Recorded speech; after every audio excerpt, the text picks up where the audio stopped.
મિત્રો અહીં એક એક્ઝામ્પલ આપેલું છે કે 5 ક્રમિક બેકી સંખ્યાઓ એ બી સી ડી અને ઈની સરેરાશ 52 છે, તો બી તથા ઈનો ગુણાકાર કેટલો થાય?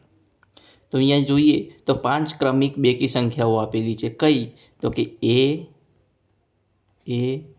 બી સી ડી અને ઈ આપણને બેકી સંખ્યાઓ આપેલી છે અને તેમની સરેરાશ 52 છે. મિત્રો, જ્યારે પણ સંખ્યાઓ એકી આપેલી હોય ત્યારે એની વચ્ચેની બરાબરની વચ્ચેની કિંમત એની સરેરાશ કહેવાય. તો આપણને અહીંયા 52 સરેરાશ આપેલી છે, તો આપણી સરેરાશ કેટલી થાય? સરેરાશ 52 કેટલી આપેલી છે? 52 સરેરાશ આપણને આપેલી છે. તો બેકી સંખ્યાઓ એટલે 52માં 2 ઉમેરવામાં આવે તો 54 વત્તા ઈ થાય 56.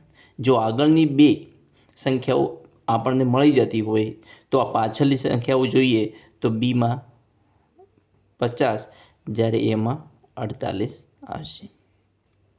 હવે આપણને એવું પૂછવામાં આવ્યું છે કે બી તથા ઈનો ગુણાકાર કેટલો થાય?